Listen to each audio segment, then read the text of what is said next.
દેવાય તસ્મૈ નમઃ. દેવાય તસ્મૈ નમઃ. જય સિયારામ. જય સિયારામ. જય Siyaram. So sorry about late. Actually, I forgot today's satsang. It was my mistake. અને what happened કે અમે આજે એલાર્મ પણ ના વાગ્યું. ખબર નહીં શું થયું. મેં જનરલી એલાર્મ મૂકેલું હોય છે 20 મિનિટ પહેલા, પણ I don't know, somehow I didn't hear that. Anyway, તો મને 8 ને 11 મિનિટે ખબર પડી કે ઓ આજે તો રવિવાર છે. સોરી, એટલે I am late, I am sorry and I apologise for that. તો આપણે ગઈ વખતે કશો વાંધો નહીં.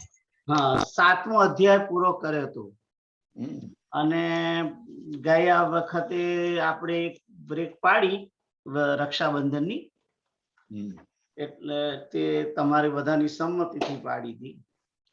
એટલે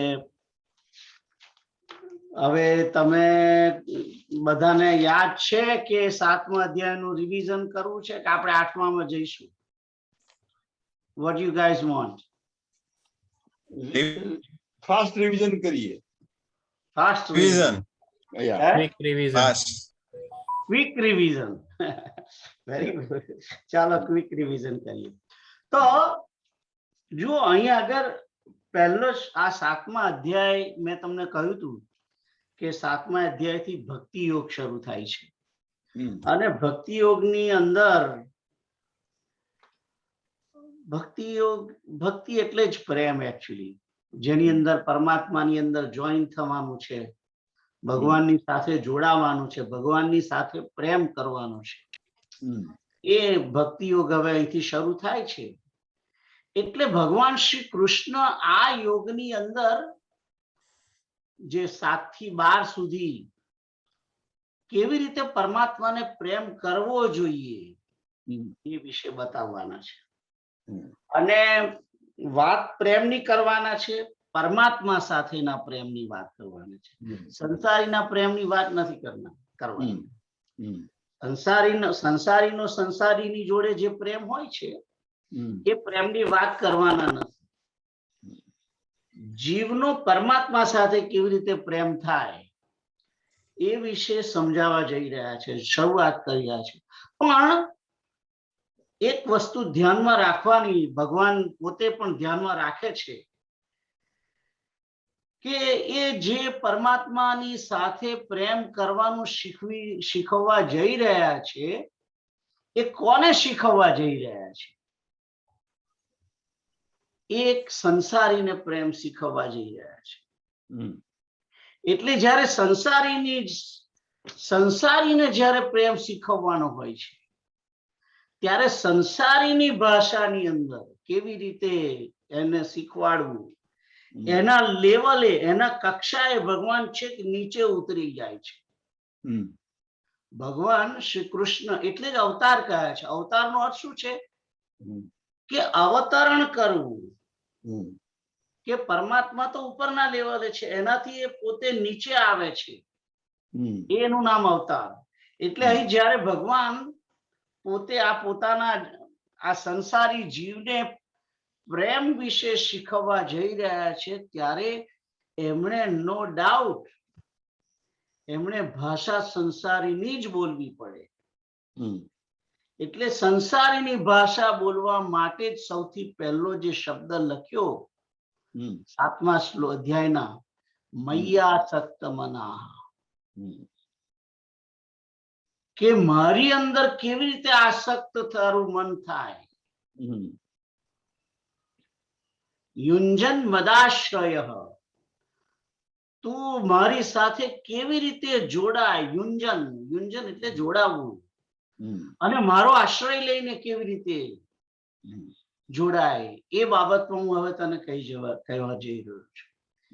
શબ્દ ભક્તિ માટે આસક્તિ શબ્દ બહુ એકદમ લો લેવલનો છે, પણ એ શબ્દ યુઝ કર્યો છે એનું કારણ એ છે કે આપણે બધા સંસારી છે, આપણે બધાને આસક્તિ ગમે છે. આપણી બધાની જે પ્રેમ છે સંસારી જે પ્રેમ કરે છે તો આસક્તિનો જ હોય છે, એમાં વિશુદ્ધ પ્રેમ હોતો નથી.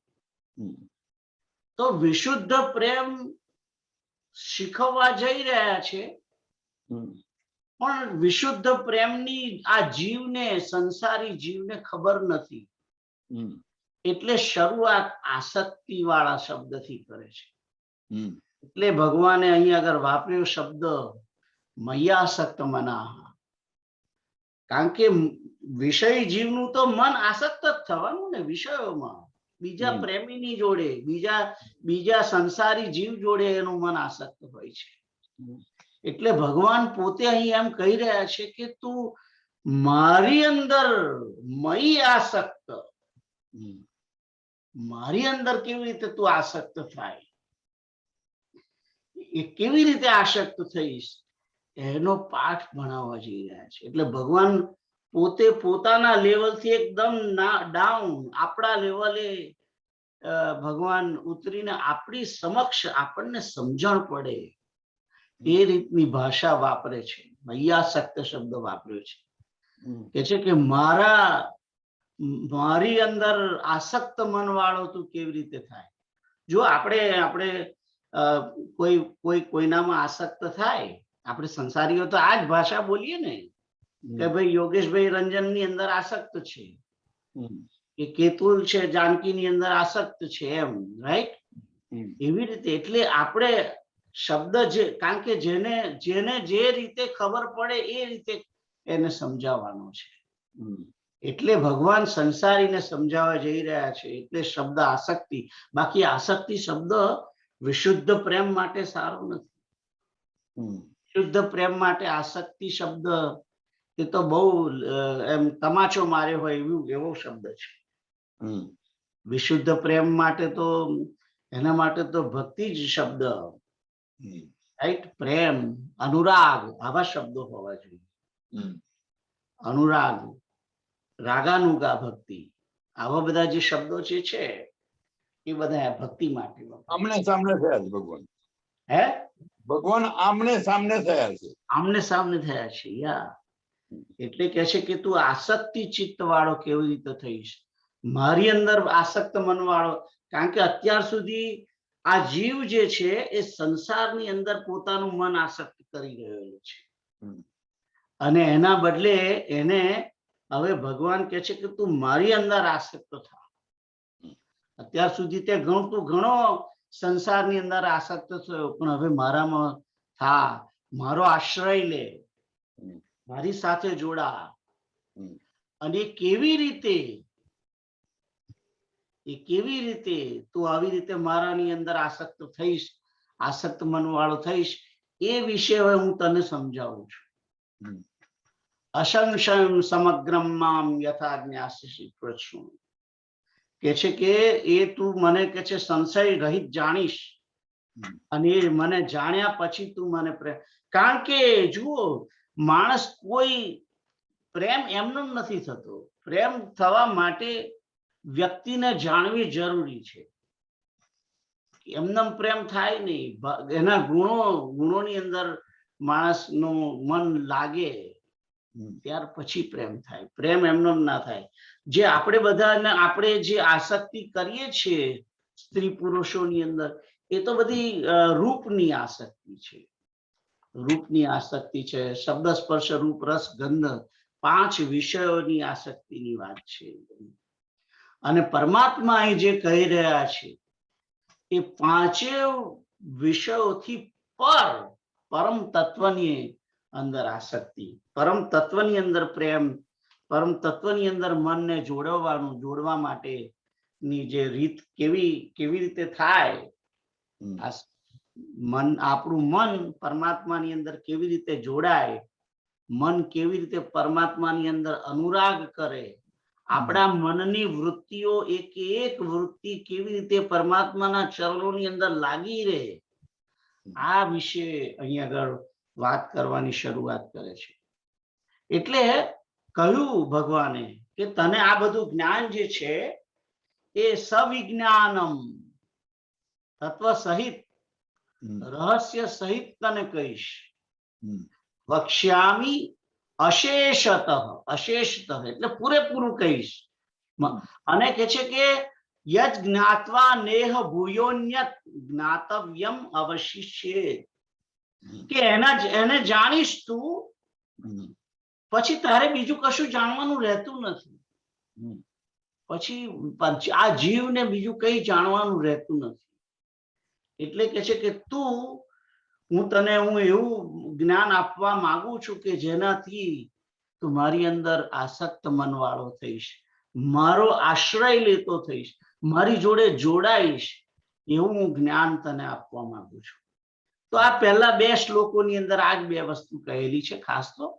એટલે ભગવાન કૃપા જ કરી રહ્યા છે એક રીતે. અર્જુને પૂછ્યું નથી પણ તેમ છતાં, એટલે અહીંયા આગળ ભગવાનનો કૃપાળુ સ્વભાવ એક રીતે પ્રકટ થાય છે. અને પછી કહે છે ભગવાન, મનુષ્યાણામ સહસ્ત્રેષુ કશ્ચિત યતતિ સિદ્ધયે, કે છે કે મારી સિદ્ધિ માટે, મને પ્રાપ્ત કરવા માટે કોક જ એક એવો હોય છે હજારો મનુષ્યોની અંદર જે મારી પ્રાપ્તિને માટે પ્રયત્ન કરે છે. આ સંસારની અંદર અનંત જીવો આવે છે, અનંત જીવો આવે છે, પણ એ બધા જીવોની દરેક જીવ કઈ પરમાત્માને માટે પ્રાપ્તિ માટે કોઈ પ્રયત્ન કરતા નથી. કે છે કે હજારોમાં કોઈ એક કરે છે. અને એ જે કરનારા જે છે, એટલે અનંત જે છે મલ્ટીપ્લાઈડ બાય 0.0001, રાઈટ? કારણ કે 1/1000 છે ને. અહીં તો સહસ્ત્રેષુ કશ્ચિત યતતિ સિદ્ધયે, હજારોમાંથી કોક એક જ, એટલે 1% નહીં, 0.1% કહ્યું છે. એટલે અનંત જે જીવો છે એની અંદર 0.1% જ. અને જુઓ, ભગવાને એવું નહીં કહ્યું કે હજારો જીવો મારા માટે પ્રયત્ન કરે છે. મનુષ્યાણામ સહસ્ત્રેષુ, મનુષ્ય જ કે છે કે હજારો મનુષ્યોમાં જ કોક મારા માટે પ્રયત્ન કરે છે. એટલે બીજા પ્રાણીઓ કરતા નથી એમ કે છે. કારણ કે બીજા પ્રાણીઓને આ પરમાત્માને સમજવા માટે કોઈ એવું આ યોની, મનુષ્ય યોની જે એવી છે એની અંદર વ્યક્તિ પોતે પોતાના ઉત્થાન માટે કંઈક કરી શકે. એને બુદ્ધિ આપી છે, એને મન આપ્યું છે, એને ઇન્દ્રિયો આપી છે, એને ચિત્ત આપ્યું છે, એટલે સમજે છે, વિચારે છે. મનુષ્ય આ મનુષ્ય યોનીનો જીવ જે છે એ ભાવનાપૂર્ણ યોની છે. અને એની અંદર કોઈ પણ આત્મા જ્યારે મનુષ્ય યોનીને પ્રાપ્ત કરે છે, મનુષ્ય શરીરને પ્રાપ્ત કરે છે, ત્યારે મનુષ્ય યોનીનો વ્યક્તિ એક જ, એ જ પરમાત્માને પામી શકે, એ જ પરમાત્માને માટે પ્રયત્ન કરી શકે. અસુરો નહીં, દેવતાઓ નહીં. દેવતાઓ ભગવાનને ભલે જાણતા હોય પણ એમના માટે, એમને પ્રાપ્ત કરવા માટે કોઈ પ્રયત્ન ના કરી શકે, કારણ કે એ ભોગ યોની છે. આ મનુષ્ય યોની સિવાયની તમામ યોનીઓ ભોગ યોનીઓ છે. મનુષ્ય જ આ એક શરીર એવું છે કે જેની અંદર વ્યક્તિ પોતે આ પરમાત્મા અને પોતાના પિતાને, જે સાચો પિતા છે, એને મળવા માટે પ્રયત્ન કરી શકે અને એના માટે કંઈક પોતે પ્રયત્ન કરી અને પામી પણ શકે. તો એક મનુષ્ય જ, એટલે આ જે મનુષ્ય શરીર મળે છે એ બહુ ઉત્તમ છે. બડે ભાગ માનુષ તન પાવા. એટલે આ મનુષ્યનો જન્મ જે મળ્યો છે એને ગમે તેમ રીતે એને વેડફી દેવા જેવો નથી. Keep in mind, always keep in mind, keep that mind.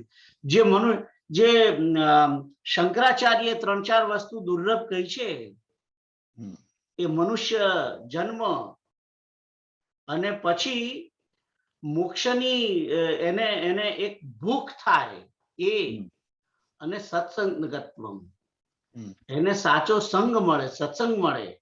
આ 3-4 વસ્તુ બહુ ઇમ્પોર્ટન્ટ છે. એ મળી ગયું તો તમારી અડધી યાત્રા પૂરી થઈ ગયેલી છે. આ મનુષ્ય જન્મ મળ્યો એ જ એક મોટો ઉપકાર છે પરમાત્માનો.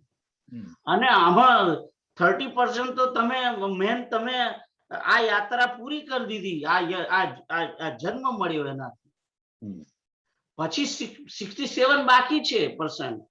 પણ એની અંદર 67 ની અંદર ભૂખ થવી જોઈએ પરમાત્મા માટે.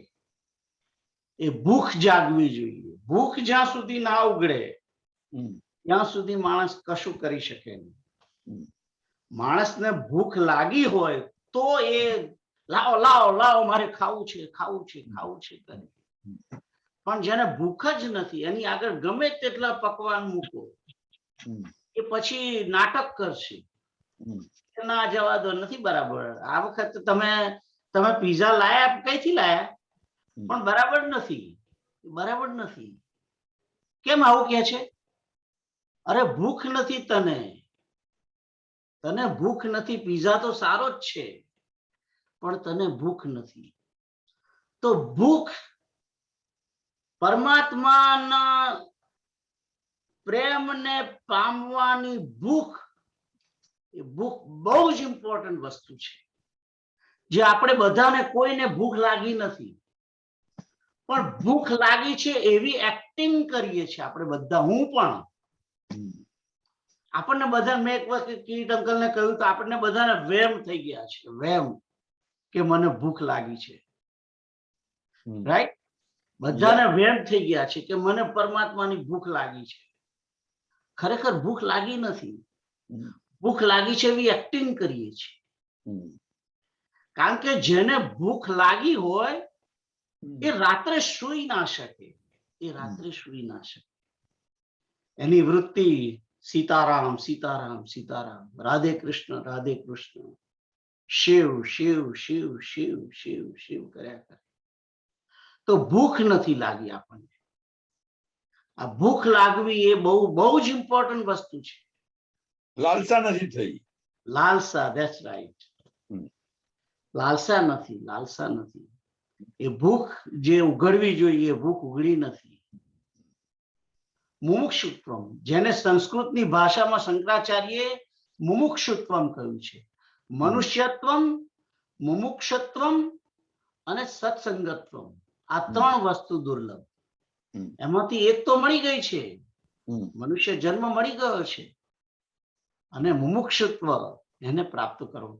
એટલે જુઓ, આ જે પુષ્ટિ માર્ગીય છે એને બ્રહ્મ સંબંધ જે લે છે ને, એની અંદર બ્રહ્મ સંબંધ લેવડાવે છે ત્યારે કે છે કે શ્રી કૃષ્ણથી વિખૂટો પડેલો આ જીવ, એના માટે આ જીવને જે તાપ થવો જોઈએ એ તાપ પણ થતો નથી. જેને વિયોગનું દુઃખ નથી એવો હું જીવ છું.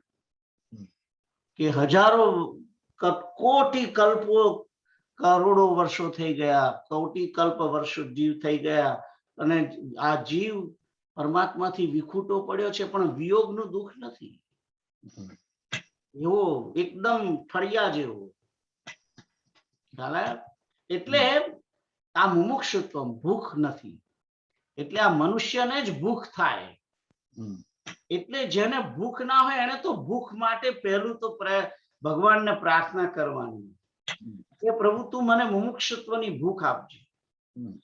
અને ભૂખ આપ્યા પછી, ભૂખ આપવું એટલે પછી મને સત્સંગત્વ આપજે, મને સારો સંગ આપજે. તો આ 3 વસ્તુ. તો અહીંયા આગળ ભગવાન કહે છે આ ત્રીજા શ્લોકની અંદર કે હજારો મનુષ્યોમાં કોક એક જ મારી સિદ્ધિ માટે, મારી પ્રાપ્તિ માટે યત્ન કરે છે. અને એમાં કોક જ એ યત્ન કરનારા જે છે, જે 0.1% એ જેટલા હોય, જે હોય 1000 હોય કે અત્યારે વર્તમાનમાં 1000 હોય કે 200 હોય કે 100 હોય કે 50 હોય, એ જે કોઈ હોય આખા જગતની અંદર, વર્તમાનની અંદર, એમાંથી કોક જ કે છે એ મને તત્વથી જાણે છે. કોક જ મને તત્વથી જાણે છે.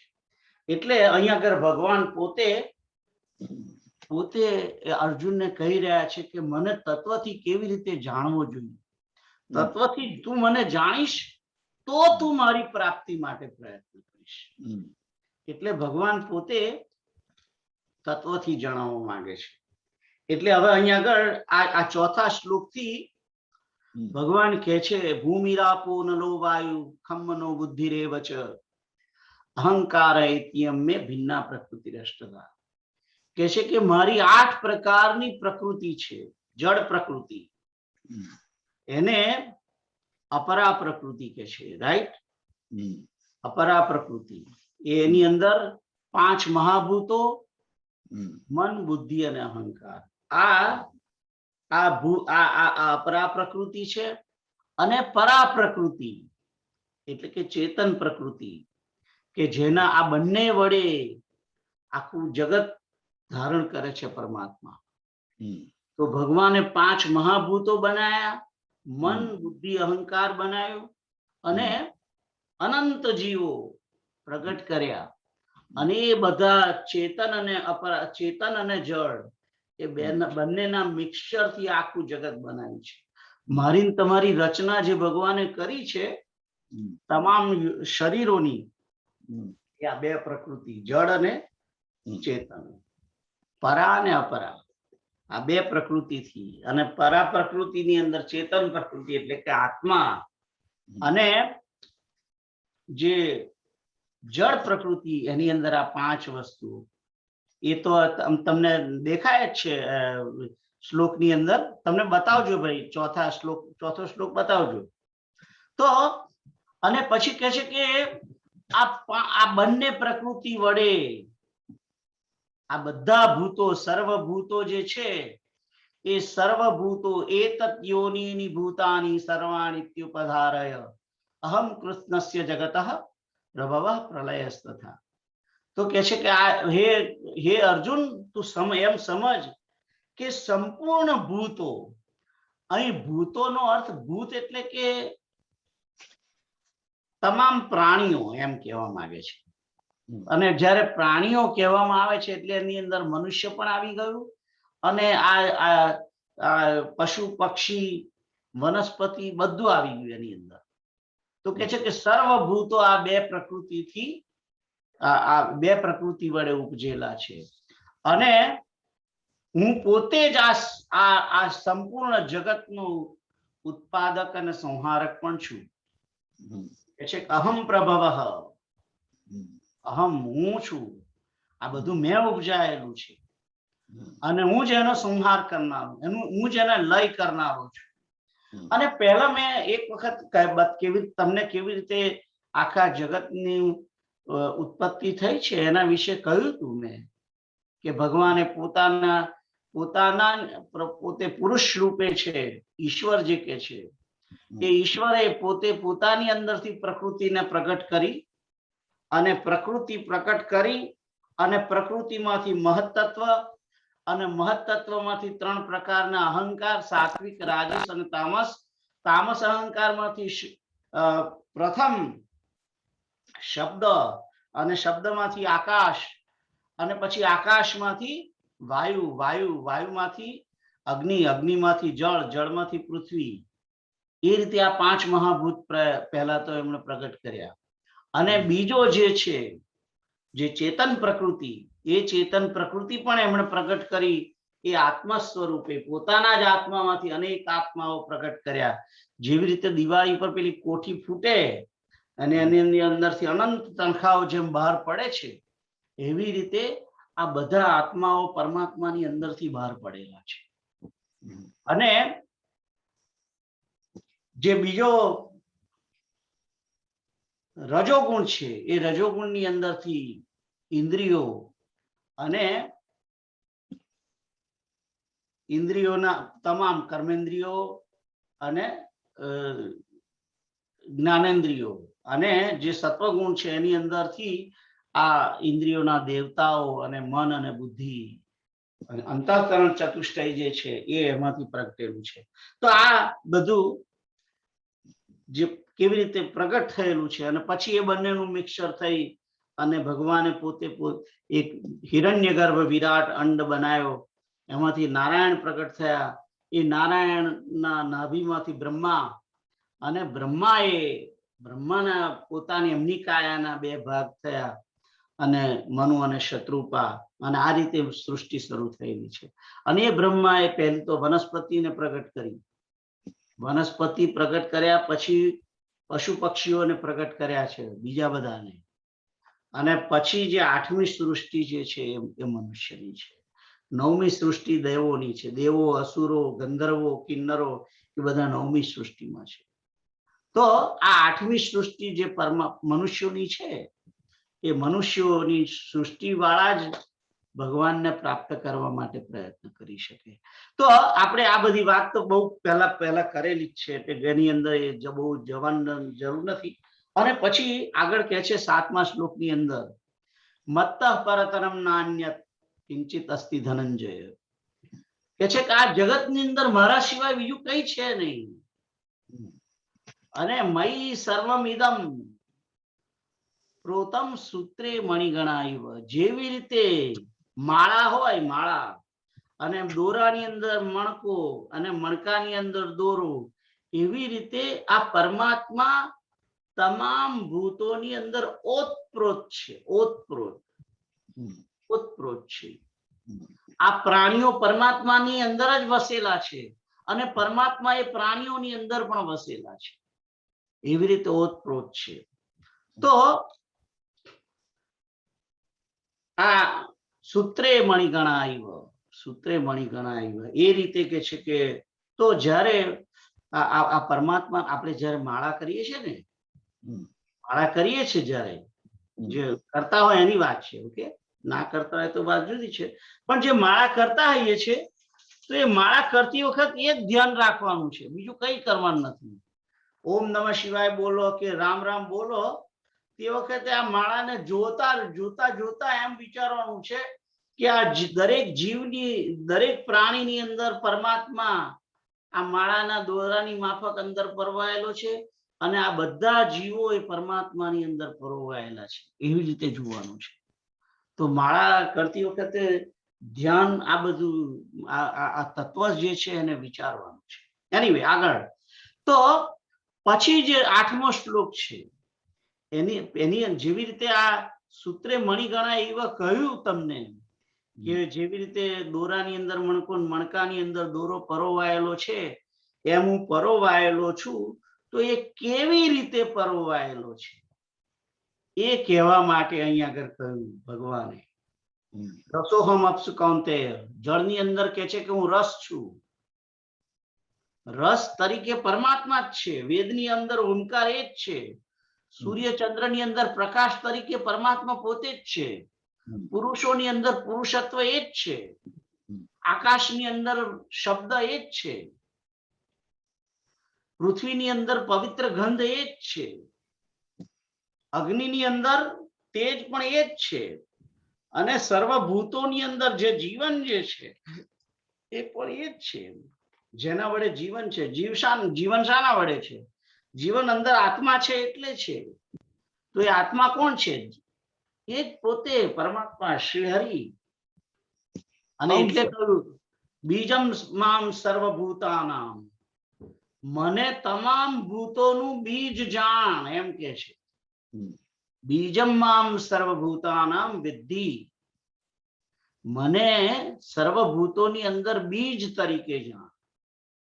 કે કારણ કે બીમાંથી છોડ ઉત્પન્ન થાય. કોઈ પણ વનસ્પતિ જે છે, જે પ્રગટ થાય છે, જેનું વર્ધન થાય છે, એ બિયા વગર થાય નહીં.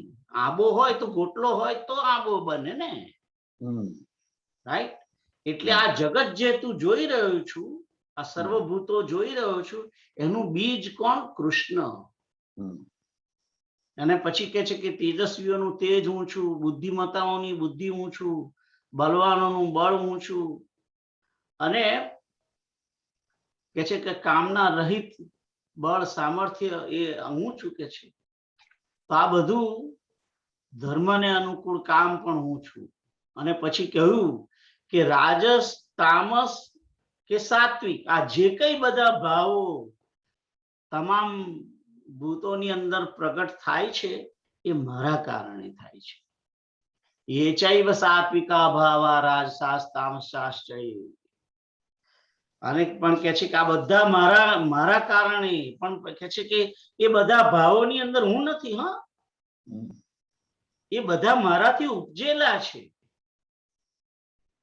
એ બધા મારાથી જ ઉપજેલા છે. એ તો તમને કહ્યું ને કે જેમ ભગવાને પોતે પુરુષમાંથી પ્રકૃતિ, પ્રકૃતિમાંથી મહત્તત્વ અને મહત્તત્વમાંથી 3 અહંકાર, સાત્વિક, રાજસ અને તામસ. તો એ આ છે કે આ બધા ભાવ જે છે, સાત્વિક ભાવ, રાજસ ભાવ, તામસ ભાવ, એ બધા પરમાત્માથી જ ઉપજેલા છે. પણ એની અંદર એ નથી, એમ કે છે. એની અંદર એ નથી, ભગવાન એમાં નથી. એ જે હા સૂત્રધાર છે. આમ પેલો પપેટ જે છે ને, કે પેલો બત્રી પુત્રીનો ખેરવાળો જે ઉપરથી બોલે અને જેમ નચાવે આંગળીઓ વડે અને પેલી પૂતળીઓ નાચે છે, એ રીતે આ 3 આંગળીઓ જે છે એના વડે, એ 3 આંગળીઓ જે છે, એ 3 આંગળીઓ એ જ સત્વગુણ, રજોગુણ, તમોગુણ, એના વડે જ આ તમામ જીવોને ભગવાન નચાવે છે. અને પછી એટલે કહ્યું કે આખું જગત 3 ગુણોથી મોહિત થયેલું છે.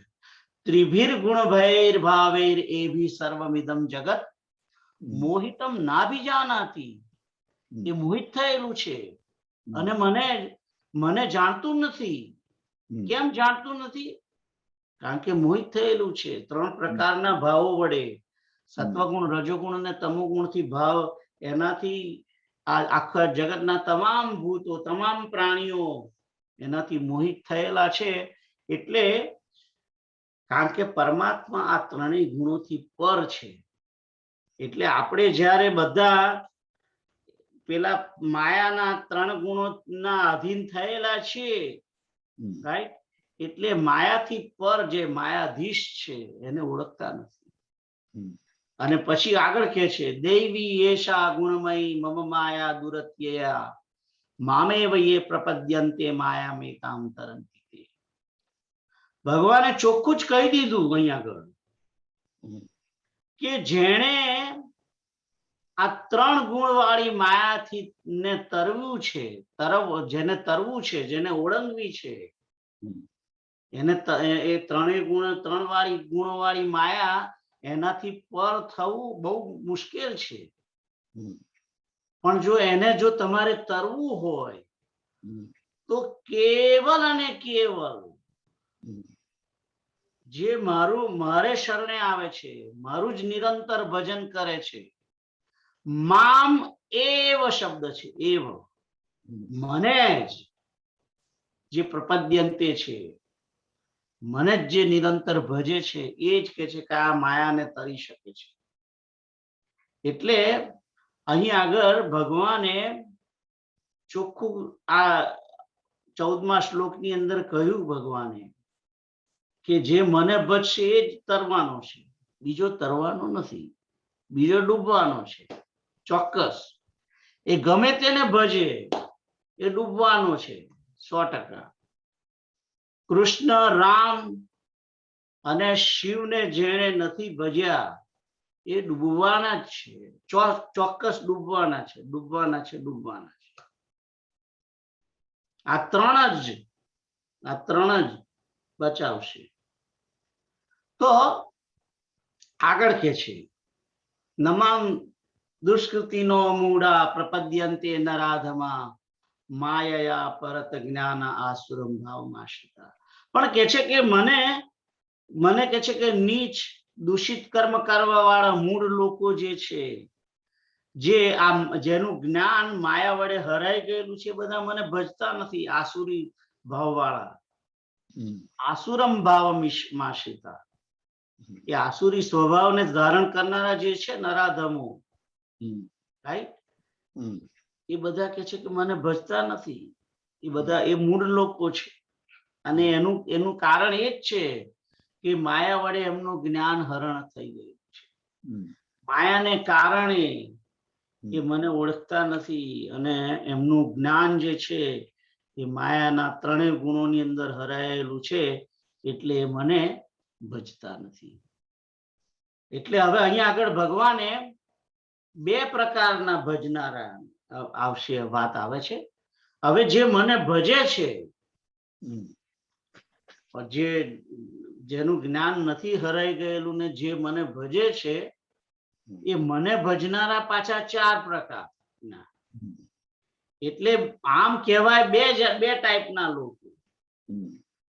એક તો ભગવાન શ્રી કૃષ્ણને નહીં ભજનારા લોકો અને ભજનારા લોકો, બે. હવે નહીં ભજનારા છે એમાં પાછા કેવા છે? દેવતાઓને અને બીજા બધા લોકોને ભજે છે. જે મેં કહ્યું રામકૃષ્ણ ને શિવ વગરના જે બધા દેવા છે ને ભજે છે, એમના સિવાયના જે બીજા દેવોને ભજે છે, એ પેલી કેટેગરીમાં આવે. અને આ બાજુ જે આવે ભગવાન શ્રી કૃષ્ણને ભજનારા, રામને ભજનારા, જે નારાયણને ભજનારા, જે વાસુદેવને ભજનારા, જે ભગવાન શંકરને શિવને ભજનારા જે છે, એ બધા આ બાજુની કેટેગરીમાં. અને એમાં 4 ભાગ કે છે. એમાં આર્ત, જિજ્ઞાસુ, અર્થાર્થી અને જ્ઞાની. એટલે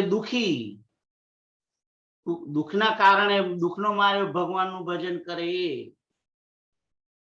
અર્થાર્થી, જેને કંઈક પ્રાપ્ત કરવું છે એટલા માટે જે ભજે છે તે. મતલબી જે છે, મતલબી ભજનારા હોય છે કૃષ્ણ. એ કે છે કે કેટલાક અર્થને કારણે અને કેટલાક જિજ્ઞાસાથી, કે જોઈએ તો ખરા આ કે છે કે મને ભજે છે તો થાય છે, તો કઈ થાય છે કે કેમ. એટલે જિજ્ઞાસાથી ભજનારા જે છે, જાણવાની ઈચ્છા વાળા. અને બીજા ચોથો ભાગ છે જે જ્ઞાની. તો અહીંયા આગળ જ્ઞાની એ ચોથો ભક્ત છે. અને ભગવાનને ચોથો જે ભક્ત છે, જ્ઞાની ભક્ત, એ બહુ ગમે છે. એટલે કે છે કે મમ પ્રિય. 17મા શ્લોકની અંદર કહ્યું મમ પ્રિય. કેમ જ્ઞાની કેમ ભજે છે? કારણ કે જ્ઞાની નિત્યયુક્ત, એ મારી જોડે જોડાયેલો છે અને એક ભક્તિ વાળો છે, એક જ ભાવમાં સ્થિર થયેલો છે. એ દોડાદોડ કરતો નથી કે આજે શીતળામાં, કાલે સંતોષીમાં, પરમ દિવસે સાંઈ બાબા, ચોથે દિવસે સજાનંદ સ્વામી, એવું બધું કરતો નથી. એ રામકૃષ્ણ અને શિવ, એ રામકૃષ્ણ અને શિવ એક ભક્તિ માણસ. તો આ જ્ઞાની જે છે, એ જ્ઞાની છે એ એક ભક્તિ વિશિષ્ટ. અને કે છે કે જ્ઞાની મારું જ સ્વરૂપ છે, એ આગળ કહેશે. અને એ જ્ઞાની મને તત્વથી જાણે છે, જ્ઞાની મને તત્વથી જાણે છે. એટલે કે છે કે, અને પછી કે છે કે બીજા બધા સારા છે, પેલા બધાને પાછી એમ કે પેલું શું કહેવાય, ઉપેક્ષા નથી કરતા. એટલે કહ્યું કે ઉદારા સર્વે વૈતે. બીજા 3 છે એ પણ ઉદાર જ છે, બરાબર છે. બીજા 3 સારા છે. કેમ સારા છે? કારણ કે કૃષ્ણને ભજે છે. એટલે જે બીજા દેવોને ભજતા નથી. કારણ કે પેલા 3 છેવટે ભજે છે તો કૃષ્ણને ને, આર્ત, જિજ્ઞાસુ ને અર્થાર્થી. ભજે છે તો કૃષ્ણને. એટલે તો કે છે કે પણ આ જે જ્ઞાની છે તો મારો જ આત્મા છે, એવો જ મારો મત છે. જ્ઞાની ત્વાત નૈવ તે મે મતમ. અને કે છે કે એ કે છે કે મારી અંદર જોડાયેલો છે, યુક્તાત્મા છે, રાઈટ. અને એ મારું સ્વરૂપ છે, એમ કે છે. એ તો મારો જ આત્મા છે, જ્ઞાની જે છે. તો આ જ્ઞાની જે છે એ અતિ ઉત્તમ ગતિ સ્વરૂપ મારી અંદર સારી રીતે એમ સ્થિત છે. આ સ્થિત, એ શબ્દ વાપર્યો છે ભગવાને, રાઈટ. આ સ્થિત સહી યુક્તાત્મા મામ એવ અવત્તહમ ગતિમ. અને આ જ્ઞાની કેવો છે? એ જ્ઞાની એવો છે કે બહુનામ, એ જ્ઞાની એ જ્ઞાની કેવો હોય છે? એ જ્ઞાનીની દ્રષ્ટિ આ એક જ છે. જ્ઞાનીનો ઓળખવો વાસુદેવ સર્વમિતિ, આ બધું વાસુદેવમય છે એમ જે જાણનારો જે છે એ જ્ઞાની છે. વાસુદેવ સર્વમિતિ, આ બધું વાસુદેવમય છે. તમામની અંદર ભગવાન નારાયણ શ્રી કૃષ્ણ વસેલા છે. એવું જ જે જાણવા વાળો છે એ જ્ઞાની છે. અને જ્ઞાની આ રીતે જ ભજે. જ્ઞાની ભજન કરે છે ત્યારે એ સર્વની અંદર પરમાત્માનું દર્શન કરતો કરતો ભજે છે. એટલે મેં તમને કહ્યું ને કે પેલી માળા કરે ત્યારે મણકાની અંદર રામ જુએ અને દોરાની અંદર પણ રામ જુએ. મણકાને પણ રામ માને અને દોરાને પણ રામ. એટલે આ તમામ જીવો જે છે એ તમને દેખાય છે એ પણ રામમય છે ને એની અંદર બેઠેલો જે છે એ પણ રામમય છે. અને આ તમામ જીવો જેની અંદર બેઠા છે, જેની અંદર રહેલા છે એ પણ રામ છે. તો આ રીતે જે જાણે છે, આ રીતે જે ભજે છે એ જ્ઞાની ભક્ત. અને એ એમનેમ થતો નથી. બહુનામ જન્મ નામ અંતે એકદમ થઈ જતો નથી. એ એકદમ ના બને. એની યાત્રા બહુ લાંબી છે, બહુ ઘણા સમયથી શરૂ કરેલી છે એને. આપણે જુઓ, કોઈ પણ માણસ ડોક્ટર થાય એમનેમ થાય? ના થાય. ડોક્ટર થવા માટે ભાઈ ડોક્ટર થવું હોય તો શું કરવું પડે? તો ભાઈ તારે મેડિકલ કોલેજમાં 4 વર્ષ ભણવું પડે, રાઈટ? અને 2 એક્ઝામ આપવી પડે. એમ તો કે હું જઉં મેડિકલ 4 વર્ષ ભણી આવું મેડિકલ કોલેજ. તો કે મેડિકલ કોલેજમાં એમને ના મળવા જવાય. તમારે બેચલર કરેલું હોવું જોઈએ. અને એમકેટમાં પાછા 30 ની આજુબાજુ તમારો સ્કોર હોવો જોઈએ. એમ તો કે હું તો એ કરી દઈશ, એમકેટ લાવીશ અને 4 વર્ષ બેચલર ની ડિગ્રી પણ લઈ લઈશ. તો કે પણ તમે બેચલર માટે પાછું કે છે કે તમારે BS માઇક્રોબાયોલોજીમાં કે એમાં કઈ 4 વર્ષ ભણવું પડે. તો કે ભણી આવું, ચાલો ને. કઈ કોલેજ? તો કે રોવનમાં. એમ તો કે ના, પણ એમનેમ તમારે રોવનમાં ના જવાય. તો કે કેમ?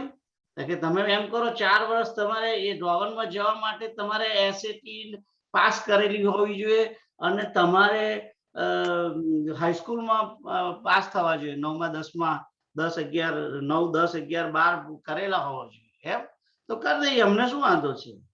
તો કે ના, હાઈસ્કૂલમાં એમને ના મળે તમને એડમિશન. તો કે કેમ? તો કે પહેલા 6 વર્ષ ભણવું પડે તમારે. 7 વર્ષ ભણવું પડે. 1 થી 7 ધોરણ મિડલ સ્કૂલ ને પહેલા 1 to 4 અને 5 6 7 એ મિડલ સ્કૂલમાં, પહેલી એલિમેન્ટરી સ્કૂલમાં. આ 7 વર્ષ, 4 વર્ષ એલિમેન્ટરી ને 3 વર્ષ મિડલ સ્કૂલમાં ભણવું પડે. પછી તમને હાઈસ્કૂલમાં જવાય. એમ તો કે ચલો ને આપણે આ 7 કરી દઈએ. તો કે હું એમ ના થાય. પ્રી કેજી ને કેજી કરવું પડે તમારે. એટલે કેટલા વર્ષ થયા? પ્રી કેજી કેજી 2 ને પેલા 12 14, રાઈટ? 14 ને 4 18 બેચલર થઈ ગયો. અને ત્યાર પછી બીજા 4 વર્ષ મેડિકલના, ત્યારે 22 વર્ષ ભણ્યો. ત્યાર પછી હરખું ભણ્યો હોય તો, બધી પરીક્ષાઓ પાસ કરી હોય તો એ ડોક્ટર થાય, રાઈટ? એમને ડોક્ટર થોડો થાય. તેવી રીતે આ જે જન્મ, આ જે જ્ઞાની ભક્ત બન્યો છે એને આવા 22 વર્ષ નહીં, એટલે કેટલાય જન્મો સુધી એને યાત્રા શરૂ કરેલી છે. અને હજુ તો આપણે કેજી નથી આયા. આપણે બધા કેજીમાં નથી આયા હજુ. ખ્યાલ આવે છે? તો બહુનામ જન્મ નામ અંતે વાસુદેવ સર્વમિતિ, આ બધું વાસુદેવમય છે એમ જાણીને જે ભજે છે એવા જ્ઞાની, એવા લોકો બહુ દુર્લભ છે. એ તમને મળી જાય તો તમે નસીબ, તમારા નસીબ, આપણા બધાના નસીબ એવા વ્યક્તિ મળે તો આ વાસુદેવ સર્વમિતિ સમહાત્મા સુદુર્લભ, આવો જ્ઞાની એ મળવો બહુ મુશ્કેલ છે. એ વસ્તુ કહી. અને પછી ભગવાને આ 20 21, 22 અને 23 એની અંદર આ જે પેલા જે કૃષ્ણને નથી ભજતા ને બીજા દેવોને ભજે છે ને એના વિશે વાત કરે છે કે જેનું કે છે કે મન કે છે કે કામનાઓને ભોગોને લીધે લોભાયેલું છે, એ કે છે કે બીજા દેવતાઓના નિયમો ધારણ કરીને બીજા દેવતાઓને ભજે છે. કઈ વાંધો નહીં, ભજવા દો, પણ એ બધાને કે છે કે એમને જે બધું મળે છે એ મારા થ્રુ જ મળે છે. એ દેવતાઓને હું આપું છું, પછી એ દેવતાઓ જોડથી એ પામે છે. અને કે છે કે હું એમની શ્રદ્ધાને ડગાવતો નથી. જેને જે દેવતા પ્રત્યે જેના પ્રત્યે લાગણી હોય એને ભજવા દેવું છું, કઈ એને બહુ માથાકૂટ નથી કરતો કે છે. એટલે અને કે છે કે પણ આ દેવતાઓને અન્ય દેવતાઓને ભજનારાઓ જે છે એ અંતવત ફળ પામે છે. એમને જે કઈ ફળ મળે છે એનો અંત થાય, નાશવાન ફળને પામે છે. અવિનાશી ફળને પામતા નથી, એ વાત કરી છે ત્યાં. અવિનાશી ફળને જોઈતું હોય તો તમારે કૃષ્ણને જ ભજવા પડે. તો અવિનાશી ફળને ભજવા માટે એટલે જે બીજા દેવતાઓને જે ભજે છે એ વિનાશી ફળ વાળા ફળ જેને મળે છે તે એનું અંતવત છે. અંતવત જે વિનાશ, જેનો વિનાશ થાય. એટલે તમે એ દેવતાઓને ભજો તો તમારી કામનાઓ પૂર્ણ થાય સંસારની. તમને છોકરો મળે, તમને તમારા છોકરાનો લગ્ન થઈ જાય, વિવાહ થઈ જાય, તમારી ફેક્ટરી સારી ચાલે, જોબ સારી મળે તમને. એટલે તમારે જે આવું બધું જોઈતું હોય તો કૃષ્ણને ભજવાની જરૂર નથી. આવું બધી સંસારની વસ્તુઓ જો જોઈતું હોય તો તમારે કૃષ્ણને ભજવાની જરૂર નથી. તો તમે બીજાને ભજો, વાંધો નથી. કારણ કે બીજાને ભજવાથી એ જ વસ્તુ મળે છે. ખ્યાલ આવ્યો? કૃષ્ણને ભજશો તો જે હશે એ લઈ લેશે. Keep in mind. ભગવાન કૃષ્ણને જો વ્યવસ્થિત રીતે મેન તમે જો ભજ્યા હશે તો તમારી જોડે જે છે એ છીનાઈ જશે. એ વસ્તુ નક્કી છે પાછી. હા, એ વસ્તુ આ તમને જે પહેલા નતું કહ્યું, હવે કહી દીધું કે તમારી જોડે જે છે એ જતું રહેશે કૃષ્ણને ભજશો તો. એટલે તમે પાછા એમ ના કમ્પ્લેન કરતા કે તમે કહ્યું ને અમે તો હવે રામને ભજવા માંડ્યા, મારી તો જોબ જતી રહી. મેં ચાલુ કર્યું, તમે કહ્યું એ પ્રમાણે કૃષ્ણને ભજવાનું, અને મારી જોબ ગતી રહી. તો એ બધું થવાનું જ. કૃષ્ણને ભજ, કારણ કે ભગવાન પોતે કહે છે કે જેના ઉપર હું કૃપા કરું છું એનું બધું ધીમે ધીમે ધીમે ધીમે લઈ લઉં છું. સંસારના પદાર્થો લઈ લઉં છું. સંસારના પદાર્થો લઈ લઉં છું. એટલે પાછું હા, જેને વિષયોની અંદર આસક્તિ ને રસ હોય એને પાછા કૃષ્ણને ભજવા નહીં જોઈએ. હા, આ તમને કહ્યું પાછું. એટલે એને આ ગીતા માટે ટાઈમ બગાડવાની જરૂર નથી. ખોટો 1 કલાક તમે એમાં ના બગાડશો. તમારે બીજા જેમાં ટાઈમ જોઈએ એમાં આપો. કારણ કે એ તો કૃષ્ણ તો બધું તમારું લઈ લેશે, એ વસ્તુ નક્કી છે. હા, એટલે પછી તમે જો તમે સંસારના ભોગો જોઈતા હોય તો ગીતા વાંચવાની જરૂર નથી. એની જરૂર નથી. એના માટે કૃષ્ણની જરૂર નથી. એટલે તમે આપણે જો પેડા લેવા હોય તો ચંપલ વાળાની દુકાને ના જવાય. રાઈટ? એવું. એટલે જો તમારે જો એમ કે ડ્રેસીસ જોઈતા હોય તો પછી ચોપડીઓ વાળાની દુકાને જઈને ડ્રેસ ના મંગાય, કારણ કે એમ ત્યાં હોય નહીં. ટેક ઓફ માટે લાઈટ થવું પડે. હે? ટેક ઓફ માટે લાઈટ થવું પડે. ના, લાયક નહીં, પણ ભગવાનની ભક્તિ માટે લાયક થવાની જરૂર નથી. કશું જ માગતો જ નથી. ક્વોલિફિકેશન નથી માગતો. કૃષ્ણ ક્વોલિફિકેશન નથી માગતો. તમે જેવા છો એવા સ્વીકારે છે. આગળ આવશે અપિચેત સુદરાચારો. ગમે તેવો દુરાચારી હોય તો પણ જો મને ભજશે તો હું એને સ્વીકારી લઈશ, એમ કે છે. એટલે ભગવાનને ભજવામાં ક્વોલિફિકેશન માંગતા જ નથી. પણ હું કહેવા શું માંગુ છું કે તમારે સંસારના પદાર્થો જોઈતા હોય તો પછી તમે આ કૃષ્ણની દુકાનમાં ના પેસશો એમ. તમને ખ્યાલ આવ્યો? આપણે જો ચંપલ લેવા હોય તો મીઠાઈ વાળાની દુકાન જઈને ચંપલ ના મંગાય ને કોઈ દિવસ. હા, એટલે એવી રીતે હું તમને, એટલે તમારે જો સંસારના વિષયો જોઈતા હોય તો તમારે કૃષ્ણને ભજવાની જરૂર નથી. એના માટે તમે જે સંતોષી માં ને જેને બીજાને ભજતા હોય ને ભજો, શીતળા માતા ને કે જેને કહીને ભજતા હોય ને ભજો. રાઈટ? તો આઈ હોપ કે બધાને આ કોન્સેપ્ટ ખબર પડી હશે. તો અહીંયા આગળ ભગવાન કહે છે આગળ, અવ્યક્તમ વ્યક્તિમાપન્નમ, અને આ બધા મનુષ્યો મને કેમ ભજતા નથી, કૃષ્ણને કેમ નથી ભજતા, એનું કારણ એમણે 24મા શ્લોકની અંદર કહ્યું, અવ્યક્તમ વ્યક્તિમાપન્નમ મન્યન્તે મામ અબુદ્ધય પરમ ભાવમ અજાનંતો મમાવ્યયમ અનુત્તમમ. કે છે કે મને વ્યક્તિ માને છે, મને પરમાત્મા તરીકે સ્વીકારતા જ નથી. વ્યક્તિ સમજે છે, વ્યક્તિ ભાવને સમજે છે. પણ હું કે છે કે અવ્યક્ત છું, હું અવ્યય છું, હું અવિનાશી છું, હું અનુત્તમમ છું, સૌથી ઉત્તમ છું. આવું મને જાણતા નથી આ લોકો. અને કે છે કે હું બધાને કઈ નાહમ પ્રકાશ સર્વસ્ય, હું કઈ બધાને માટે પ્રગટ થતો નથી, હું તો છુપાયેલો જ રહ્યો છું. યોગ માયા સમાવૃતમ.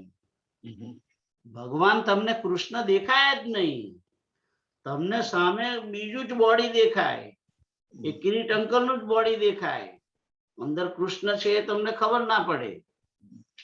રાઈટ? એટલે તમામ જે શરીર તમે જોઈ રહ્યા છો એને શરીર ના જુઓ, એની અંદર જે છે બેઠો છે એ વસ્તુ ધ્યાનમાં રાખો. કારણ કે એ વ્યક્તિ, એ પ્રાણી જે તમારી સમક્ષ ઊભું છે, જીવંત છે, એને જોવાનું નથી. એ તો યોગ માયા છે, એ આવૃત થયેલો છે, આવૃત, એની ઉપર વીંટળાયેલું છે આ શરીર. એટલે પણ અંદર જે બેઠો છે એ કૃષ્ણ છે, એને જોવાનું. એટલે ભગવાન કહે છે કે યોગ માયા સમાવૃત. આપણે પેલામાં આવ્યું છે ને, માણસમાં આવે છે ને, જીવ જીવ કે પ્રાણ પ્રાણ કે. હા, બસ જીવનો જીવ એ છે, પ્રાણનો પ્રાણ એ છે.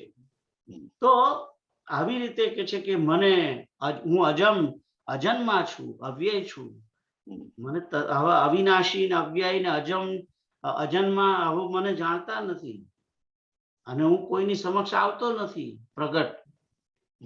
એટલે બધા મને એક સામાન્ય વ્યક્તિ માને છે, ચોર માને છે. કે છે કે માખણનો ચોર છે, રાજારણ ચોર છે, કે જે ભાગી ગયેલો છોકરો, રણમાંથી ભાગી ગયો, એમ કે છે. તો આવો મને સમજે છે, એટલે એ બધા ભજતા નથી, એમ કે છે. તો વેદાહમ સમતીતાની વર્તમાનાની ચાર્જુન ભવિષ્યાણી ચ ભૂતાની મામ તુ વેદન કશ્ચન. કે છે કે હું બધાને જાણું છું, ભૂત ભવિષ્ય સર્વભૂતોની ને હું જાણું છું. હવે આ થનારા પ્રાણીઓ છે એને પણ જાણું છું, અને બધા થઈ ગયા છે એ પ્રાણીઓને પણ જાણું છું, સર્વભૂતોને હું જાણું છું, પણ મને કોઈ જાણતું નથી. રાઈટ? હું બધાને જાણું છું, પણ મને કોઈ પણ જાણતું નથી. મામ કશ્ચન વેદ, મને કોઈ જાણતું નથી. કેમ જાણતું નથી? એનું પાછું કારણ આપ્યું 27મા શ્લોકની અંદર. ઈચ્છા દ્વેષ સમુત્થેન દ્વંદ્વ મોહેન ભારત.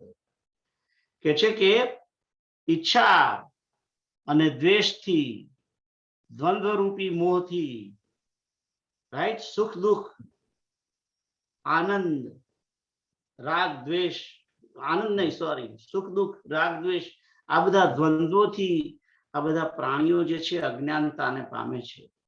અને એ અજ્ઞાનતાને પામેલા જે લોકો છે, મૂળ લોકો, એ મને ભજતા નથી, કારણ કે એમાં એમનો વાંક નથી. કારણ કે એ બધા રાગ દ્વેષથી અને દ્વંદ્વ અને સુખ અને દુઃખ, કારણ કે બધા they are more within the ઇન્દ્રિયસ. રાઈટ? ઇન્દ્રિયને જ સર્વસ્વ માનનારા જે છે, એ ઇન્દ્રિયના કારણે જે કઈ સુખ દુઃખ રાગ દ્વેષ જે કઈ થાય છે, ભોગ ને તે, એની અંદર જ એ ઉલझેલા રહે છે. એ ઉલझેલા રહે છે એટલે ઇન્દ્રિયોથી પર જે પરમાત્મા છે એને જાણતા નથી, એને ઓળખી જ શકતા નથી, એને ભજવા જોઈએ એ પણ એને ભાન નથી. આવું છે. તો અહીંયા આગળ આ કેમ મને ભજતા નથી આનું કારણ આ 27મા શ્લોકની અંદર આપ્યું છે. અને પછી આગળ કહે છે પણ કરીને શરૂ કર્યું છે. પણ જેણે પુણ્ય કર્મો કરેલા છે, જેણે સારું આચરણ કરેલું છે અને પુણ્ય કર્મોને કરીને જેના પાપ નાશ પામેલા છે, એ પુણ્ય કર્મ કરી પાપ નાશ પામ્યા હોય અને પછી જે રાગ દ્વેષ રૂપી મોહથી મુક્ત થયેલા છે, એ બધા દ્રઢ નિશ્ચયથી ભજે છે. એ દ્રઢ નિશ્ચયથી ભજે છે. તો અનેક પુણ્ય કર્મ કર્યા હોય અને જેના પાપ નાશ પામ્યા હોય અને જેના રાગ દ્વેષથી મુક્ત થયો હોય, એ બધા પુરુષો જે છે એ કહે છે કે દ્રઢ નિશ્ચય વાળા છે, કે એ દ્રઢ નિશ્ચયથી ભજે છે. અને એ જે ભજનારા જે છે એ જરા મરણ મોક્ષાય, એ ઘડપણ, વૃદ્ધાવસ્થા, મરણ, જન્મ આ બધાથી છૂટવા માટે પ્રયત્ન કરે છે, એ મુક્તિને માટે પ્રયત્ન કરે છે.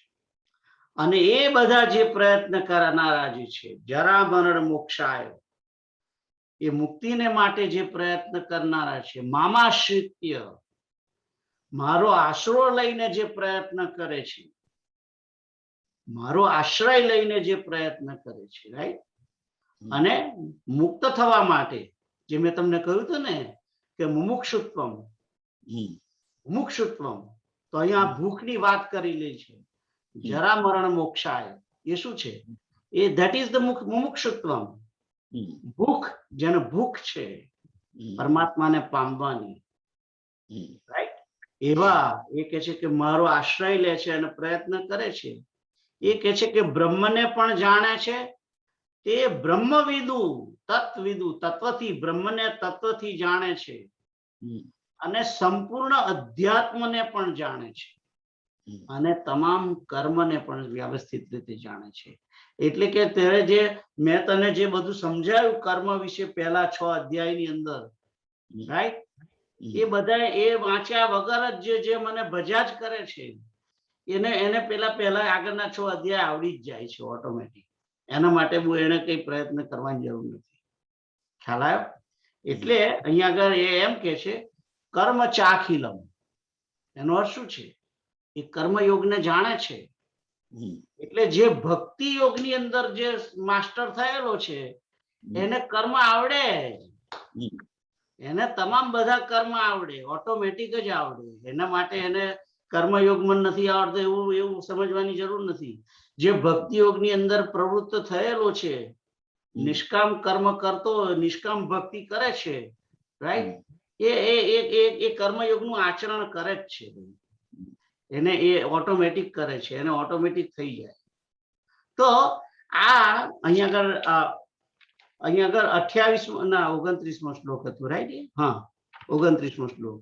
અને પછી કે છે કે સાધિભૂતાદિદૈવમ મામ સાધિ યજ્ઞમ ચ એ વિદુ પ્રયાણ કાલે પિચ મામ તે વિદિર્યુક્ત ચેતસ.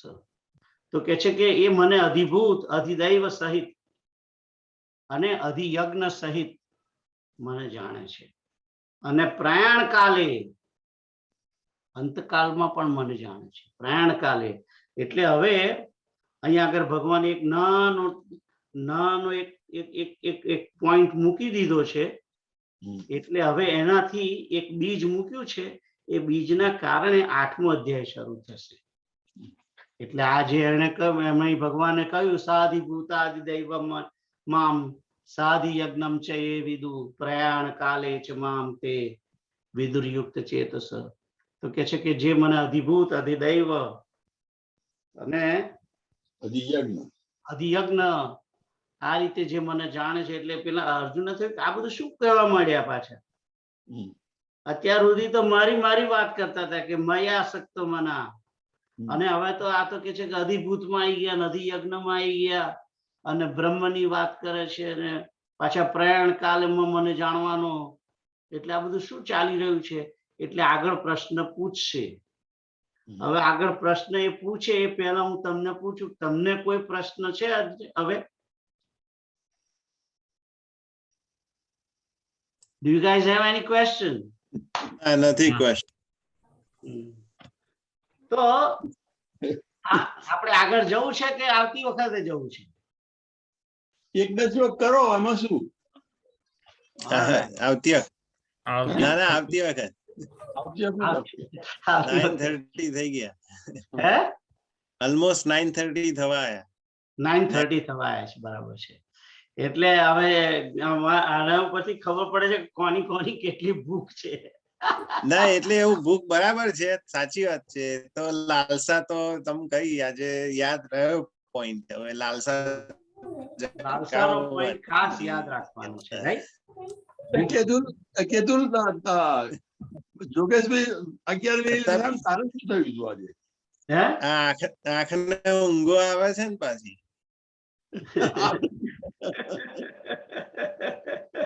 એનીવે, તો પણ કોઈ આઈ હોપ કે તમને બધાને હું પ્રશ્ન પૂછું કે 7મા અધ્યાયની અંદર કોણ કોણ આપણી જોડે અત્યારે કોણ કોણ જોઈન થયું છે? બીજું કોણ કોણ છે? બસ દુર્ગેશ છે ને હું છું. ઓહ, તમે બે જ છો. ઓકે, તો મારો ક્વેશ્ચન એ છે, બીજું માણસ છે પણ ખબર નહીં કોણ છે, એટલે આપણે બે. કશો વાંધો નહીં. ઘણા આપણે ત્યાં તો બધા ઘણા અમુક અદ્રશ્ય લોકો છે, અવ્યક્ત હોય છે બધા. આપણે ઘણા અવ્યક્ત થઈને સાંભળતા હોય છે. તો ક્વેશ્ચન એ હતો મને, તમે લોકો આ 7મો અધ્યાય જે આપણે પૂરો કર્યો, મેં અત્યારે તમને કહ્યું, રાઈટ? ઓલમોસ્ટ જસ્ટ ઝડપમાં કહી દીધો મેં તમને. પણ ઝડપની અંદર તમે શું સમજ્યા? What I want to know from you, what you guys understand about it. તમારા કયા કોન્સેપ્ટ ક્લિયર થયા એ મારે જાણવું છે. અલૌકિક જવાબ છે. પહેલા કિરીટ અંકલ, તમે ના બોલશો, આ યંગસ્ટર્સ ને બોલવા દો.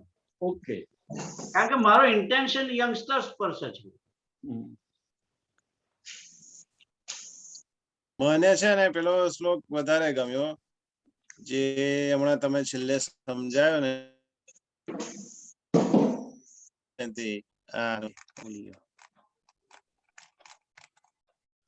સાદી ભૂતા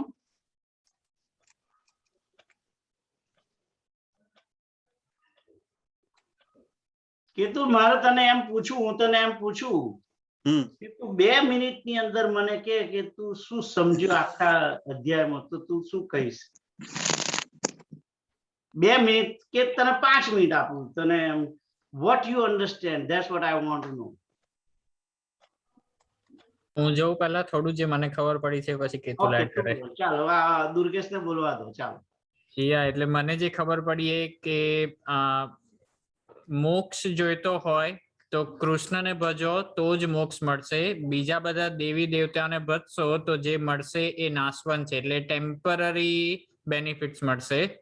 પણ તમને લોંગ ટર્મ બેનિફિટ જોઈતો હોય તો કૃષ્ણને ભજો એમ. બરાબર છે, વેરી ગુડ. પછી અને બીજું એ કે ભક્તિથી તમે કૃષ્ણને ભજી શકો છો. કર્મ તમે જાતે જ કરતા થઈ જશો જો તમે ભક્તિમાં જોડાશો તો. એટલે બીજા બધાની જરૂર નથી. જો તમે ખાલી ને ખાલી કૃષ્ણને ભજતા રહેશો તો બીજું બધું ઓટોમેટિક એની જાતે થતું જશે. સાચી વાત છે. એ સિવાય બીજું બસ આટલું. ઓકે, ચાન્સ આપો ને થોડું એડ કરવાનું. બહુ ઇમ્પોર્ટન્ટ વસ્તુ જુઓ તમે જે કહી દીધું પોઈન્ટ, તમે દુર્ગેશભાઈ તમે જે કયો પોઈન્ટ, કે આ વસ્તુ બહુ વસ્તુ નક્કી છે કે કોને ભજવું,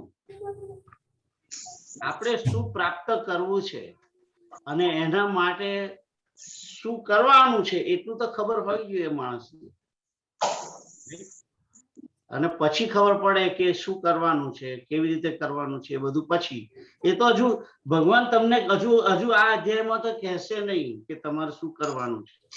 અને આપણે બધા જે સંસારીઓ જે કહીએ જ ભક્તિ માટે, પછી પહેલા મને આને પૂછી લો, પછી એક પ્રશ્ન કરું છું તમને લોકો. કેતુલ તું કે, ચાલ હવે તમે શું સમજ્યા? બસ એ સેમ જ. I don't have anything to add. બસ એ બે જ શ્લોક વિશે કહ્યું એને. હા તો પણ that was the highlight. That's the highlight. Yeah. All right. Kirit uncle તમે શું કહો છો? કિરીટ અંકલ તમે શું કહો છો? કે છે કે તમારું લક્ષ્ય મારામાં હોવું જોઈએ, બીજા બધા દેવતાઓમાં નહીં. કારણ કે એ બધા દેવતાઓ મારી અંદર છે, એના કરતા તમે સીધા ડાયરેક્ટ મને મળો. વાત સાચી છે, બરાબર છે. Absolutely right, absolutely right. તો આ અધ્યાયની અંદર હું તમને બીજું કઈ કહેવાનું હતું ને એકદમ પાછો ભૂલી ગયો. કોઈ પોઈન્ટ હતો અને મને એમ કે હું થોડી વાર પછી કહું છું, ને કેતુલને મેં પૂછી લીધું અને મારો અવાજ દબાઈ દીધો, એમાં હું ભૂલી ગયો હું શું કહેવાનો હતો. આનો શબ્દ સાધિક યજ્ઞમાં અધિયજ્ઞ એટલે શું? હે? અધિયજ્ઞ એટલે જીવ. જીવ? હા, જીવ. અધિયજ્ઞ એટલે જીવ, અધિદૈવ એટલે બ્રહ્મા, અને અધિભૂત એટલે 5 મહાભૂતો. એટલે આ જે શબ્દ પૃથ્વી, જળ, અગ્નિ, વાયુ, આકાશ, એ બધું. એટલે આપણે કહીએ છીએ ભૌતિક, દૈવિક અને અધિભૂત, અધિદૈવ અને અધિયજ્ઞ. રાઈટ. તો આ અને અંતકાળમાં કેવી રીતે જાણે છે એ વસ્તુ વાત કરી હતી. પણ હું કશું કહેવાનું તો ને મને એકદમ યાદ આવ્યું ને પાછું હું ભૂલી ગયો. બહુ સારી વાત હતી. હા, યાદ આવ્યું કે તમે જોજો કે આપણે મારે જનરલ ક્વેશ્ચન, તમે હજુ થોડો સમય છે, 2 મિનિટ, ચાલો 1 મિનિટ પ્રશ્ન હું કરી દઉં કે ભક્તિ એટલે શું? એના માટે કે તું શું સમજે છે કે ભક્તિ કરવાની એટલે શું કરવાનું? ભક્તિ કરવાની એટલે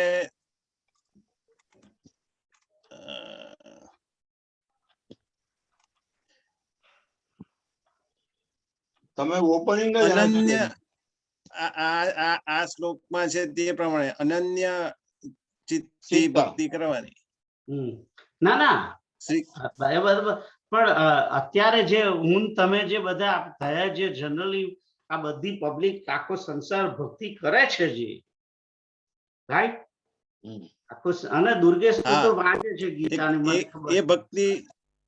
તો દુર્ગેશ તું ગીતાને વાંચે છે ને, નિયમિત વાંચે છે ને? ના, હું પહેલી વખત અત્યારે સાંભળી રહ્યો છું ગીતા. યસ. મને એમ કે તને ખબર છે. એનીવે, એટલે 1-2 વખત વાંચેલી છે. લાઈક આપણે જયારે એક વખત આખી ગીતા વાંચી હતી ત્યારે એવી રીતના વાંચેલી છે. મતલબ અત્યારે સમજી રહ્યા છે, પણ વાંચેલી હશે પણ મતલબ અત્યારે સમજી રહ્યા છે.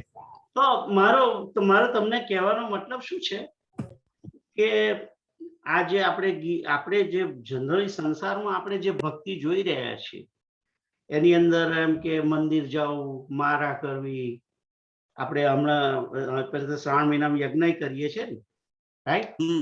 તો યજ્ઞ કરવો કે પૂજા કરવી, એ બધું આવું બધું જોઈએ છે ને, આ બધું બેઝિકલી આવે છે ને, રાઈટ? તો એ ભક્તિનો અર્થ આપણે બધા એવો કરીએ છીએ. પણ ટાઈમ આવશે એની અંદર કે ભક્તિ ખરેખર એ તો છે જ. એ તો જો હું તમે 9મો અધ્યાયનો છેલ્લો શ્લોક બતાવો. 9મા અધ્યાયનો છેલ્લો શ્લોક બતાવો, નંબર 34મો.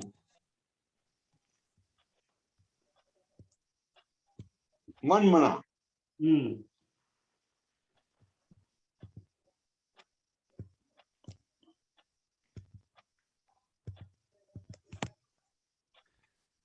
9 મહાભાષા. તો ભગવાન ખરેખર ભક્તિની અંદર આપણી જોડે શું અપેક્ષા રાખી રહેલા છે? એ આ છે મન મના ભવ. એટલે મારામાં મન રાખવા વાળો થા. મત ભક્તો એટલે કે છે કે તું મને ભજ. ભજવું એટલે કે તમારી વૃત્તિ જે છે તે પરમાત્માની અંદર રાખવી, એનું નામ ભજવું. મદયાજી એટલે કે મારું પૂજન કરવા વાળો થા અને મને નમસ્કાર કર. મામ નમસ્કુરુ. અને પછી કે છે કે યુક્ત વૈવમ આત્માનમ કે છે કે આત્મા વડે કે છે કે મારી અંદર જોડા, મારી સાથે જોડાઈ જાતું. અને મત પરાયણ અને મારા પરાયણ થા. તો ભક્તિ જે ભક્તિ કરવાની કઈ છે, એમાં ભક્તિની અંદર એક્ટિવિટી તમારે શું કરવાની છે, ભક્તિની અંદર એક્ટિવિટી શું કરવાની છે એ તમને કોઈ પૂછે, કોઈ તમને એમ કહે તું ભક્તિ ભક્તિ ભક્તિ ભક્તિ કરું છું એમ પૂછે કોઈ, આ જવાબ છે. આ તો સારું. આમ તો કઉ છું, આ તો દૂસરો ના કોઈ એવું લાગે છે. એવું જ છે. આ તો સામે પેલી તો મીરા કે છે કે દૂસરો ના કોઈ, આ તો ભગવાન કે છે તું બન દૂસરો ના કોઈ. હા જુઓ પણ એવું જ છે. તમે સાંભળો, હવે એક વસ્તુ જો તમારા દરેકના પોતપોતાના શ્રીમતી જોડે હોય તો એમની એ સમજીને સાંભળજો બરાબર. હા, અત્યારે ટોક ચાલી રહી છે એમાં તમારા પતિ પત્ની હોય તો જનરલી સંસારની અંદર હું શું ઈચ્છા રાખું? જનરલી અંદર સંસારની અંદર પ્રેમની અંદર માણસ શું ઈચ્છા રાખે છે કે મારી બૈરી મારી જોડે પ્રેમ કરે, મને એકલાને, એ બીજાની જોડે પ્રેમ ના કરે એવું ઈચ્છે છે ને? હે, તમે ઈચ્છો ને એવું? અને તમારી વાઈફ પણ એવું ઈચ્છે તમારા માટે કે તું ભાઈ બીજા જોડે ના ફરવું, આગો પાછો ના થવું, તું મારે સ્ટ્રેટ ફોરવર્ડ મારી જોડે રહે. રાઈટ? આવું આ અપેક્ષા હોય છે ને સંસારની અંદર. સંસારની અંદર આ જ અપેક્ષા છે એમની અંદર. રાઈટ? પણ સંસારની અંદર થોડીક વધારે પણ છે, એ સિવાય પણ છે. એ તમારી જોડે ટાઈમ તો માગે છે, તમારી જોડે તમારું મન તો માગે જ છે તમારું, પણ જોડે જોડે ધન પણ માગે છે. રાઈટ?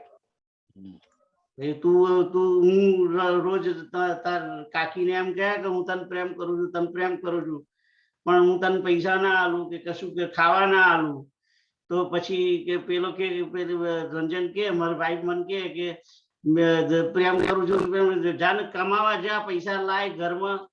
રાઈટ? મને કઈક લઈ આલ, મૂવી જોવા લઈ જા કે આ ખાવા લઈ જા રેસ્ટોરન્ટમાં. રાઈટ? તું પૈસા ખર્ચ મારા માટે. એ માગે છે ને એટલું. ખાલી તમે એવું કહો કે હું તને પ્રેમ કરું છું, રોજ હવાર તું દર ચોથી મિનિટે ફોન કરીને એમ કહું કે આઈ લવ યુ, તો કે આ શું લવારો માંડ્યો છે? ભાઈ મને પૈસા આલ. હે, ધન તો માગે ને મન. સંસારમાં તો મન પણ માગે છે ને ધન પણ માગે છે. એમ આઈ રાઈટ ઓર રોંગ? તમે જો કમાવા જાઓ અને પછી તમે તમારા બાયરી ના આલો, બીજાને આપી દો, તમારા ભાઈને આપી દો, તમારા બેનને આપી દો, તો લેડીઝ ખીજાય કે ના ખીજાય? ખીજાય છે કે નહીં ખીજાતા? આ તો બોલો યાર, હું કઉ છું મારે ખીજાય છે. ભગવાન, તમે કહો છો બાજુ હોય તો ના બોલશો. ઓકે, એટલે કાલે પંચાચેરી ખાવી છે. ઓકે, એટલે મારે તો આ બાયણું બંધ છે એટલે હું બોલું છું. આટલા પોતે વ્યવસ્થા કરીને બેઠા છે. એનીવે, પણ ભૂલ શું છે કે પ્રેમની અંદર, સંસારની અંદર જે પ્રેમ છે એની અંદર મન પણ માગે છે અને ધન પણ માગે છે. અને તન પણ માગે છે. તન પણ માગે છે. તું એને રોજ ટેક્સ કરું કે આઈ લવ યુ અને પૈસા આલ્યા કરું, પણ રોજ ઘેર હોજે ના આવું તો ના અને ચાલે. બીજે રહેતો હોઉં તો. એટલે તન માગે છે, ધન માગે છે અને મન માગે છે. 3 વસ્તુ માગે છે. તન મન ધન થી સેવા કરવી પડે. હા, પણ આ કૃષ્ણની અંદર જુદું છે. કૃષ્ણ તો કેવલ મન જ માગે મન છે. જ માગે છે. કેવલ મન જ માગે છે. મન. પહેલું શબ્દ આવ્યો મેં જે તમને બતાવ્યો, હમ. મન મના મત ભક્તો. કૃષ્ણ એમ કહેતો નથી. મન મના. કૃષ્ણ કહેતા નથી કે તું તન મને આપી દે. કૃષ્ણ ક્યારેય કહેતા નથી કે તું તારું તું રોજ મંદિરમાં જ બેહી રહે, એવું નથી કહેતા. કોઈ દિવસ નથી કહેતા. એ તો કહેશે આગળ કે તસ્માત સર્વેષુ કાલેષુ મામ અનુસ્મર યુધ્ય છે. તું લડ. અર્જુનને કહે છે કે તું લડ, મારી જોડે બેહી ના રહીશ. તું લડ એટલે તું તારું કામ કર, જે કરતો એ કર. તારે તારું શરીર મારા માટે ખર્ચવાની જરૂર નથી, એમ કે છે. એટલે ભગવાન તન નથી માંગતા અને ધન પણ નથી માંગતા. એ તો આપણે બધા જે છે, આપણે બધા $3 જે નાખીએ છીએ ગોલાખમાં, પેલા મંદિરના દાન પેટીમાં, રાઈટ, એ તો પેલું મંદિર ચલાવવા માટે નાખીએ છીએ. ભગવાન માંગતા નથી. એમને આપણા પૈસાની શી જરૂર છે? એમની જોડે લક્ષ્મી બેઠી છે, બાજુમાં છે, પગ દબાવે છે એમને. લક્ષ્મી નારાયણ નો ફોટો જોયો છે કે નહીં? હા. શેષ નારાયણ પર બેઠા છે ભગવાન, આરામથી આમ કરીને, અને અને પેલી પત્ની છે એ પગ દબાવે છે, લક્ષ્મીજી. કે જે લક્ષ્મીજી પગ દબાવતા હોય એને પૈસાની જરૂર ખરી? ના. મારે તમારે પૈસાની જરૂર નથી. એ તો પેલા મુખિયાજીને જોઈએ છે, મંદિરના ટ્રસ્ટીને જોઈએ છે. ખ્યાલ આવ્યો? પૈસા જે ભેગા કરે છે, તમે નાખો છો, એ કૃષ્ણને મળતા નથી. એમ માનશો જ નહીં કૃષ્ણને મળે છે, અને કૃષ્ણને જોઈતાય નથી તમારા પૈસા. એટલે કૃષ્ણ તન અને ધન નથી માંગતા, કેવલ મન જ માગે છે. કેવલ મન જ માગે છે. એટલે કિરીટ અંકલ, તમે જે કહ્યું કે બધું કે છે કે મારે જ એ કર, મેરે તો ગિરધર ગોપાલ દૂસરો ન કોઈ. તો દૂસરો ન કોઈ જે કહો છો તમે, કે ભગવાન એમ કે છે કે તું મને જ ભજ, બીજા કોઈ નહીં. તો ભાઈ સંસાર વાળા એવું જ કે છે, પણ સંસાર વાળાની 3 માંગણી છે અને કૃષ્ણની એક જ છે. ખ્યાલ આવ્યો? તમે જવાબ મળ્યો તમને? સંસાર, તમારી વાત બરાબર છે કે કૃષ્ણ એમ જ કે છે કે તમે મને એકલાને જ ભજો, બીજા દેવોને ના ભજશો, મને એકલાને જ ભજો. તન અને ધન 100% માઇક છે. મન થોડું સાત્વિક તરફ છે, રાઈટ? મન પણ માઇક જ છે. મન પણ માઇક જ છે, પણ તોય કે છે કે ભગવાન, કારણ કે મન શ્રેષ્ઠ છે, it is closure to the આત્મા. ભગવાન કે છે કે ભલે માઇક છે પણ હું એ લઈ લઈશ, એ સ્વીકારી લઈશ, એમ કે. કારણ કે માણસની જોડે બીજું કઈ છે નહીં આપવા જેવું. શ્રેષ્ઠ વસ્તુ મારી તમારી જોડે શ્રેષ્ઠ વસ્તુ શું છે? પણ આપણે તમે કહ્યું કે તામસ માંથી પંચ મહાભૂત થયા, રાઈટ? અને રાજસ માંથી ઇન્દ્રિયો થઈને દેવતાઓ થયા, બરાબર. પણ સાત્વિક ગુણ માંથી મન થયું ને. એટલે it is better than the other two, right? Oh sure, definitely. એટલે તો કહ્યું ઇન્દ્રિયાણામ પરતસ્તુ, અને ઇન્દ્રિયોથી મન, અને મનથી શ્રેષ્ઠ બુદ્ધિ, અને બુદ્ધિથી શ્રેષ્ઠ આત્મા. એટલે મન ચોક્કસ શ્રેષ્ઠ છે. એટલે બેસ્ટ મન છે, એટલે જ આપવાનું એમ. એટલે ભગવાન કહે છે કે તું તારું મને મન આપ. જ્યારે મન આપેલું છે એટલે ઓટોમેટિક ઇન્દ્રિયો એની જોડે જવાની. કારણ કે મન ઇઝ ધ પ્રોસેસર. હા, મન ઇઝ ધ પ્રોસેસર. મન ઇઝ અ પ્રોસેસર. Yeah. ખ્યાલ આવ્યો? હમ.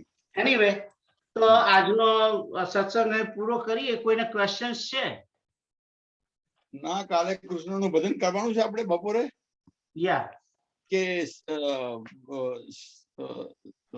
શિવ પુરાણ ચાલુ રાખીશું? ના, જોઈએ હવે શું. કાલની વાત કાલે. કાલની વાત. Okay. પણ જનરલી કૃષ્ણને જ ભજીશું. હા. પણ શિવ અને કૃષ્ણ એક જ છે. રામ, કૃષ્ણ અને શિવ એક જ છે. હમ. એમાં કોઈ ડિફરન્સ છે જ નહીં. હમ. કોઈ ડિફરન્સ નથી. તો આપણે પૂરું કરીએ પહેલા 1 મિનિટ જે આપણે કરીએ છીએ સંકીર્તન, કેમ કરીએ છે ખબર છે ને? યા કેમ કરીએ છીએ? આજે વાંચ્યું યાદ રહે અને જીવનમાં ઉતરે, બરાબર. ભગવાનને આચરણમાં આવે. આચરણમાં આવે. That's right. Shri Krishna Govind problem હરે યાદ નહીં રહેતું. મુરારે હે નાથ નારાયણ વાસુદેવ. શ્રી કૃષ્ણ ગોવિંદ હરે મુરારે હે નાથ નારાયણ નારાયણ વાસુદેવ. ગોવિંદ હરે મુરારે હે નાથ નારાયણ વાસુદેવ. શ્રી કૃષ્ણ ગોવિંદ હરે મુરારે હે નાથ નારાયણ વાસુદેવ. શ્રી કૃષ્ણ ગોવિંદ હરે મુરારે હે નાથ નારાયણ વાસુદેવ. શ્રી કૃષ્ણ ગોવિંદ હરે મુરારે હે નાથ નારાયણ વાસુદેવ. શ્રી કૃષ્ણ ગોવિંદ હરે મુરારે નાથ નારાયણ વાસુદેવ. શ્રી કૃષ્ણ ગોવિંદ હરે મુરારે નાથ નારાયણ વાસુદેવ.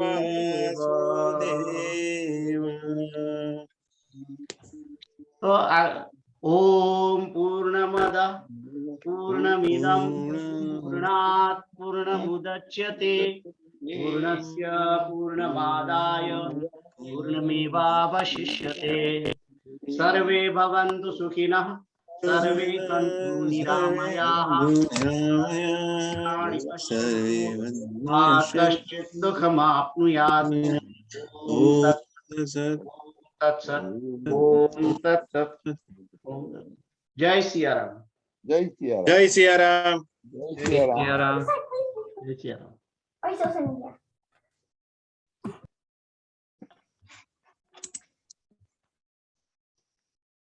સીતારામ.